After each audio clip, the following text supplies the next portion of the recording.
is Madam Juice, and I am the one that get to ask this beauty these amazing questions as we take a look behind her life and her music. How are you doing, darling? I'm good. I'm great. That's nice. You look all pure and things in this white. Thank you so much.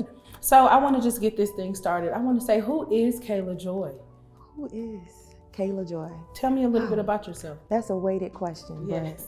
But I got to answer. I am a daughter, a sister, an auntie, a godmother, a friend to so many people.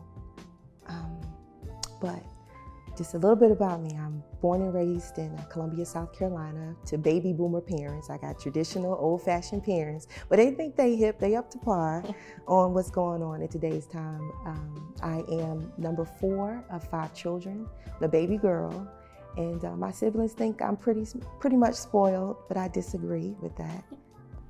Growing up, I had an awesome childhood. You know, all of my siblings, we were always close, even though there are, you know, at least 3-4 years between some of us.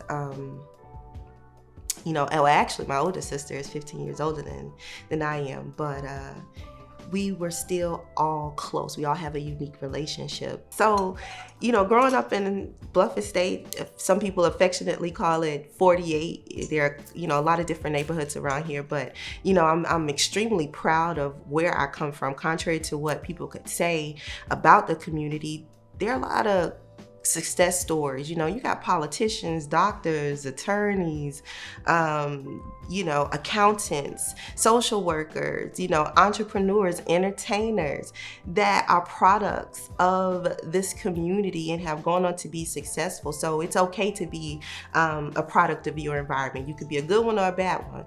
And you know, my parents raised us to be good products of our environment. They're extremely dedicated to instilling love and a lot of core values in us as far as family is concerned. So, you know, I appreciate my upbringing. I would not trade it for anything in the world because it has made me who I am. And I'm grateful, forever grateful. Which house? The one with the bee on the chimney, yes. So that was real big. Everybody knew where the Bakers lived because we had a basketball goal in the front yard, a tree house in the backyard. Like, we had everything we needed right here. We didn't have to go around the corner to play at anybody else's house. We had everything. My father made sure that, you know, he built us things from the ground up. And I remember him building us a seesaw, and we had a tire swing. It was a little rigged up. It was a seat belt and a Goodyear tire. But that thing is still out there. It's still on the tree. Like, it's still there. Our tree house is still up. So, yeah, we had a good childhood, a wonderful childhood. Thank you, Mama and Daddy. How was Kayla in her growing up? As I think back over the years of her from a toddler even to her adulthood, now as a young lady that's blossoming in her career. She has made the whole family real happy for her. She's been singing from elementary school all the way up until now. She's done numerous singing events all through her career. My third daughter, she was singing also even in high school. And Kayla somewhat has followed in her footsteps, but of course she has went on to her career. She has majored in music. She attended Winter College in Rock Hill, South Carolina. And of course we're very happy and proud about that she completed her education. I always wanted her to be a lawyer because she has a gab like her dad, so to speak, like Barack Obama say, you know, he has a good gab. But I thank and praise God for her being who she is and what she is. Well, Kayla is the baby girl. And with her siblings, they are very close. They're close-knit, and they respect each other in their opinions, in their advice. And Kayla is very analytical. She's going to, whatever you present to her, she's going to make sure that she breaks it down for each one of her siblings. She's a go-to in as far as her siblings are concerned. If they need to talk to her, they go to her. She could be very hilarious. She could be very funny at what she does, and she's got that from her dad, of course. And with Kayla, they really kind of depend on her for her opinion, and she's the youngest, but she can give out good advice and guidance. How long have you been acting and singing? Okay, singing since I was 5 years old. Nice. My first solo was at my kindergarten graduation. I sung this song called I Am a Promise to Be, with a capital P. I'm a great big bundle of potentiality. So if you're listening, then you'll hear God's voice. And if you're trying, you'll make the right choice. I'm a promise to be anything God wants me to be. So that was my first official solo and debut to the world.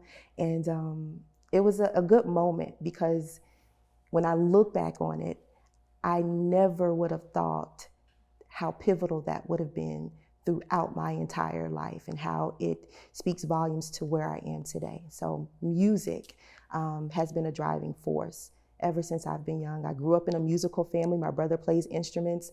My third oldest sister, Chanel, she sings, and she thinks she can play the piano. But most of all, you know, I have other siblings. We all sing. Music is very important. As far as acting, I was actually in dance, drama, and chorus in middle school. We had to audition for that. So I would say acting probably since I was about, 10, 11 or so, in a couple of stage plays into my teen years, and then into my adult years. I've had the wonderful opportunity to be a company member of WOW Productions. Yes, Columbia, South Carolina's very own Black-owned theater production company. So I've met some amazing people through those opportunities. So again, music, acting has always been a part of my life, always. That's amazing. And I've heard about WOW Productions, and I've even seen some of the productions that you were in, and I must say you did an amazing job. I definitely gave you a standing ovation. Thank you. To tap a little bit more, since we are going into family and things like that, what was one of the most scariest moments that you've encountered in your life? Because I know you can't have all this smile and this victory without a little bit of pain. So, the scariest moment actually was last year, 2021, when Chanel was hospitalized. I just thought every single day, what would it be like to not have my sister here? It was a harsh reality for my parents, for my siblings. That was one of the hardest times, to see us go through that and not know whether she was gonna make it out alive. But it brought me closer to God. Of course, I have a prayer life, but I mean constantly praying in and out, seeing my parents having to pull through and be strong for all of us, because we didn't know. We are in very uncertain times with the pandemic and everything that's going on. So to know that there are people that don't come out of the hospital, don't make it alive, on ventilators, not being able to be the same person going in and coming out, it was very, very difficult for us. And we couldn't see the light, but we know that the light was there in spite of everything that we saw. So that was one of the scariest times. I was actually celebrating my 37th birthday, and I had a plan to celebrate all August long. Right. And my plan didn't work out, but that was okay, because God had another and a better plan. The scariest moment, but an important moment for our family, because it brought us closer together and closer to Him. So. How is she now? She's good. She's good. She's here. That's good. She's here. Here is the best place to be. Yes, she's here. Especially after experiencing it. So I want to say that's good that you were strong and you were able to pull through. But in lieu of that, to think about how you are on stage and to have heard your music, I hear some influences. I hear, a little bit of soul. I hear a little bit of pop, and definitely gospel. So I want to know, who inspires you, or what inspires you most? Who inspires me? You probably would think I'm going to say a celebrity or a famous artist. Definitely. You might be surprised by this, and this person would be surprised by this, but it's my sister, Chanel. Oh, wow. It's my sister. She's actually the singer. Wow. She's the songwriter. She wrote a song called Champion a couple of years ago, and to sit and think that I'm the one sitting here being interviewed, I wish it was her. she has been a positive influence in my life, not just because she's my sister, but because she does this from a pure place. And I just hope and pray that one day she gets back to it, because she inspires me so much. She used to sing Whitney Houston's The Greatest Love of all the time. Every family reunion, every family function, they're asking Chanel to sing. And I would just sit back and watch her in awe because she loved it. So she inspires me. Of course, there are other artists that do, but she's my biggest inspiration. I'm sure that would make her heart too. It would. Because sometimes our siblings don't know. She don't know, but she gonna know today. She gonna know today. She gonna learn today. Yeah. So I'm not trying to pry. I see this ring on your finger, but this is from probably Fashion Nova or something. Don't they do it this? But is there a mister in your life? No. Do you have a love life at all? What's happening with that? Oh my goodness, my love life lately has been loving me. That is beautiful. Loving me. I gotta love me first before somebody else can come in and love all of this. And it's been a journey, an amazing journey of triumphs and some ups and downs, but much needed, because I can't expect anybody to come in and accept and embrace me for who I am if I have not taken on that challenge. And so my love life right now is Kayla. All day, every day. And could I do better? Absolutely. I'm forever evolving, forever learning, forever changing, and I'm okay with that. I'm okay with that. One question that I love to ask anywhere that I go, if you could say anything, tell yourself anything, your younger self anything, what would it be and why? It's gonna be okay. All is well. It is so. That's what I would say. Never question, never doubt anything that you go through, because it is for a reason. Your purpose, your assignment here on earth is not going to be scotch-free, meaning there are going to be some things that you're going to go through, some trials and tribulations. There's going to be some heartache. There's going to be some tears. But those tears are going to water your destiny. They're going to water the tree from which your fruit has to bear. So I need the tears. Everybody needs a little dirt to grow. And I'm okay with the dirt. I'm okay. So that's what I would tell my younger self. It's going to be okay. Okay, Wonder Woman. Let me find out. What is one big misconception about you? That people you feel like you're misunderstood, or what I've gotten is that I'm stuck up, arrogant. I'm just like, what? Really? No. I'm very down to earth. Like I said earlier, I come from 48, and if you know where 48 is, that's down the road. That's Bluff Road, Southeast. So I come from very humble beginnings, and so I think if people have misread me, that could be an insecurity inside of them, because they're not taking the opportunity to really get to know me. But it still makes me think and wonder, okay, I do wonder how I come across. I do take that, that feedback in, but I'm not going to change because I know who I am. And I know that I'm not arrogant. I know that I'm not stuck up, but I am confident because I know who I am and whose I am. So, was that always your response with that? With wondering how people felt, and that was always your response, it is what it is, I am who I am? Lately, that's been my response. But in the beginning, not that external validation is important, but sometimes it can be a driving force. Like, you are concerned about what other people think of you, especially if it's wrong. Right. If it's a misconception of who you are, and you know that's not what you're trying to portray, but that's still what they get. It does cause you to reflect. It does build up other insecurities within you. So in the beginning, when I was getting that, I don't want to say in the beginning, but if I did get that, it was more like, no, that's not who I am. And then I found myself trying to prove to people. We talked about walking into rooms and trying to fight against what was possibly said about you before you even got in there. Right. That's a force to be reckoned with. But one thing that I've learned is that no matter what has been said about you, that he's going to protect your name. You take care of your character, you take care of your name. He's going to protect all of that. But you have to still know again who you are and not worry about what other people think of you. And that is hard. It's not the easiest thing because we are concerned, we're human. But I've learned that I cannot carry the weight of somebody else's thoughts. Right. That's too much to bear. So I've had to learn that I'm not about to carry your baggage. I got my own. So think what you want, say what you want, but my actions are going to show who I am. And that's all I can do. That goes back to that love. That goes back to the love, yeah, it goes back to the love. Yes. As far as inspiration, being a superhero with superpowers, I want to know what's next for you. Like, what do you have? Like, what can we expect from you? Expect the unexpected.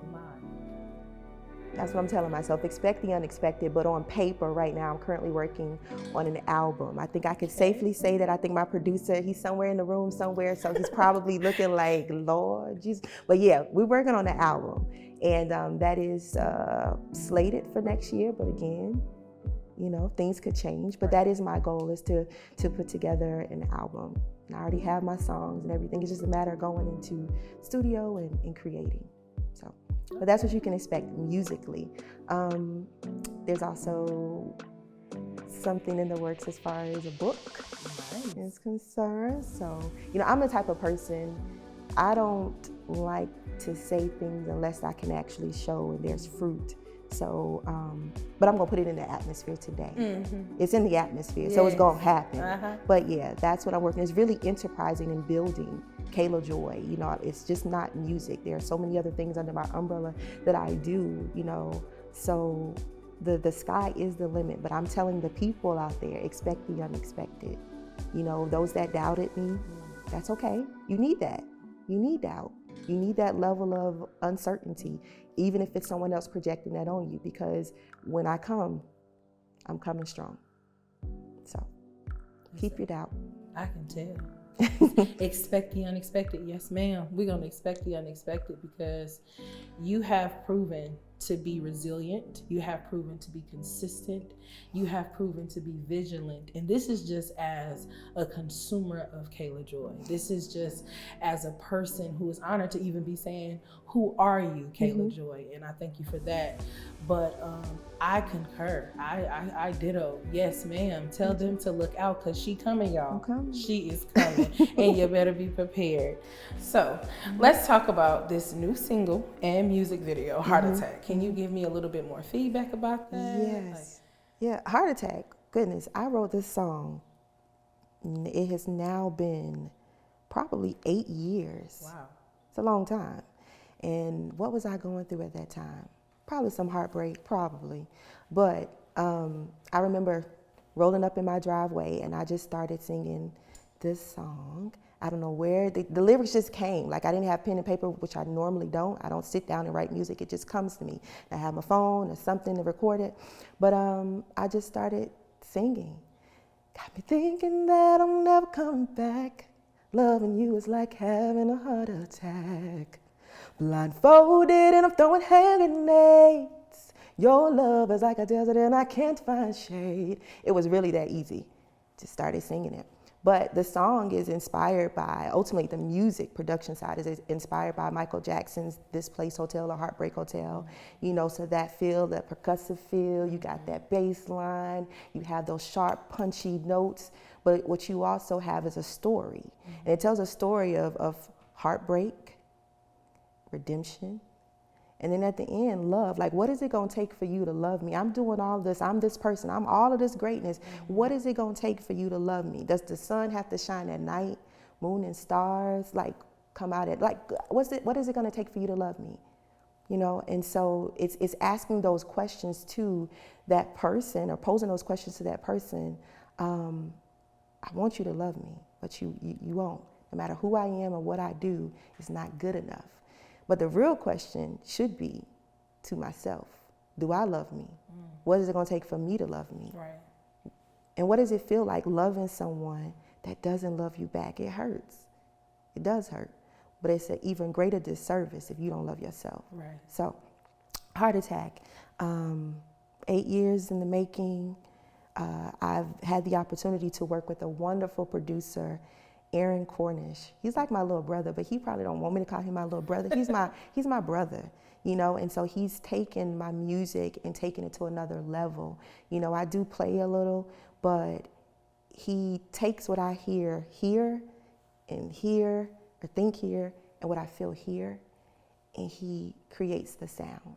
And I mean, so when we're working in the studio, it's just not a beat. I want the trumpet to sound this way. I want the piano to do this. I want the bass line to do this. I want you to be able to feel the music, not just hear it. Because if you think about it, at the end of the day, someone who can't hear music, they need to feel it. They need to feel it. Yes.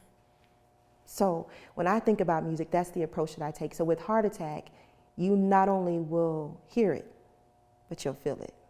So that's Heart Attack. We are here with the infamous producer, Aaron Cornish of Sound Mind Music. How are you doing? I'm doing really well. About yourself? I'm doing amazing today. So can you tell us a little bit about yourself? Yeah, like you said, I'm Aaron Cornish. I'm the owner of Sound Mind Music. It's a multi-genre music production company that I started about 2 years ago. We basically produce music such as gospel, R&B, pop. So we try to nail it all if we can. So, yeah. That's super amazing. So how long have you known each other? We rehearsed this. We rehearsed it. Yeah, 5 years. 5 years. Yeah, definitely 5 years. Yeah. Okay. When did you start working on this project or single? We started working on it in 2018, 19. We definitely just sat down, talked about the song, rehearsed some ideas. She had a template for me to go off of that she had done years before. We hadn't even known each other. Listened to it, played it back, sketched some ideas out, and Kayla's a phenomenal producer herself, and so I just, you know, laid off of what she did and just built off of that, and we came up with the song. Yeah, definitely. So you a producer too, huh? Yeah. That's something she won't say. Okay. She definitely produces. Okay. So how is it working with Kayla? Working with Kayla is really great. I can't even lie. She's definitely not only just an amazing artist, but like I said, a great producer, also a coach. Even as a producer and as I'm coaching her through a song, she's also pushing me to new limits and just new boundaries as a producer and me growing in my craft. She knows what she wants. She knows what each instrument to sound like. She wants a conversation. She wants a story musically. So it's a challenge, but it's also a great learning experience as well. So it's definitely great. You did good. That was Ignore her, please. I've had the wonderful opportunity to work with two beautiful young ladies. And I can't say that they're business partners. They're my friends. They're my friends. And so we're blessed to be able to be in business together, to work and bear fruit together. But 171 Productions, you have Josisha Baxter, and then Miss Tam Finkbeiner. I mean, they have been a part of my journey since I started, you know, really pursuing music full throttle on a professional level since 2013. So they did my first music video, In Love with Jesus. Took me under their wings, took a chance on little old me. They did, because I didn't know what I was doing, but I did it. I have fruit that you can actually go out there and buy and purchase and see and hear. But they've been a part of this journey, my photo shoots, my looks. Like, you know, when it comes to my looks, I have two other great friends that have been a part of that movement as well, Miss Dana Buffer Wesley and Sierra Folder, who've been a part of creating the outer beauty of what's on the inside and pulling out what's there through their creativity.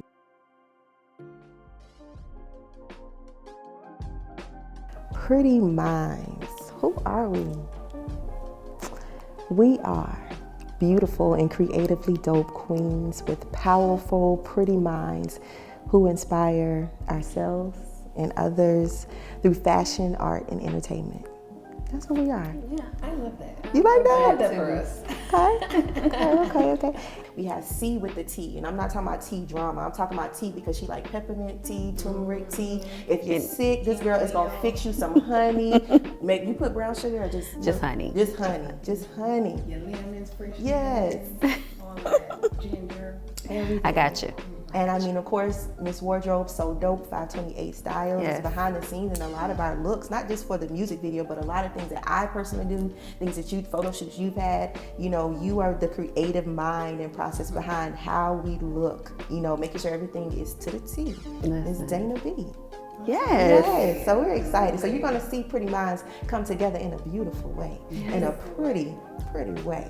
Pretty way. In a pretty Yes, I love a it. pretty way, really soon. Overall, you know, how this project has come about is that, yes, God has given me the vision, but He's also connecting me with people who can make it happen. So whatever gifts I may lack, He's put in the gifts and plugged in those gifts of the people who can make it happen, because you cannot do this by yourself. You can't do it alone. You know, I've talked about my family, I've talked about my upbringing. All of those things are critical to my destiny, but He plugged in some very critical people that can continue this train on. So, I'm not here by myself. But that, in a nutshell, that's Heart Attack, that's my music, and there's so much more. It's hard to do that in this segment because there are so many layers to who I am. Mini-series was coming. Mini-series, I receive it. Seems I like we receive need it. more of Kayla Joy because Okay. it is definitely just an appetizer, and I'm looking for the entree. Okay, you'll get the entree. Yes, ma'am. But this was truly an honor. I thank you so much for choosing me to be here with you guys to celebrate your birthing of who you are, because it has truly been amazing to listen to your trials to triumph story, because it's truly amazing to see someone, you know, most people don't even know with what you look like now or how you are now that you even have a scar or you even stubbed your knee. But I say thank you so much for sharing that with us. Thank you so much for allowing me to interview you. It's been an honor. So it's been amazing. Well, thank you. Thank you.